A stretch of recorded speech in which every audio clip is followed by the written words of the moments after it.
साधु भूखा भाव की धन का भूखा नहीं, जो धन का भूखा सो साधु नहीं। साधु संत महर्षि योगी फकीर महात्मा इत्यादि ये सब भाव का भूखा होते हैं। सज्जनों, विचार करने वाली बात यह है कि भगवान राम एक दिन सोमरी के पास पुगते हैं और सोमरी ने जूठे बैर चाखते थे, इसलिए कि मीठा है कि खट्टा है। खट्टा होते तो फेंक देते, मीठा होते तो इकट्ठा कर लेते। और वही जूठा बैर भाव से भगवान राम को दिया तो प्रेम पूर्वक खाए। वैसा ही एक दिन गौतम बुद्ध को एक दिन महिला ने निमंत्रण दिया कि हमारे घर आकर आप भोजन करिएगा।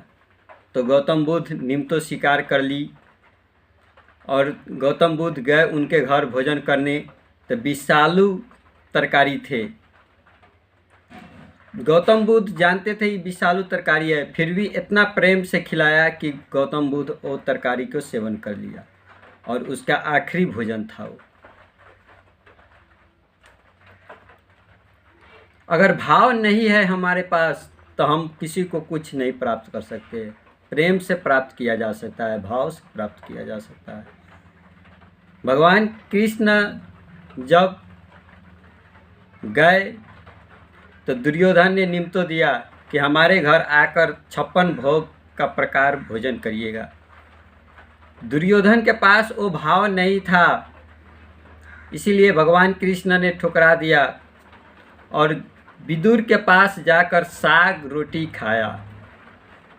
इसलिए तो कहा गया है कि भाव के भूखा हूँ मैं, भाव एक सार है, और भाव से भजो मुझको तो भाव से मेरा पार है।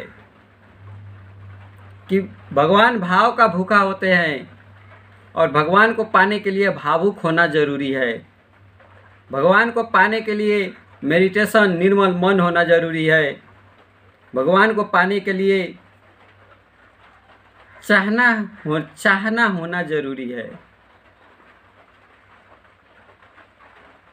और भगवान को प्रकाश स्वरूप में पाया जा सकता है। प्रकाश के रूप में पाया जा सकता है भगवान को। भगवान और गुरु सिर्फ दिखाने की रास्ता करते हैं। गुरु महाराज सिर्फ दिखा देते हैं, देखना और न देखना ये आपको काम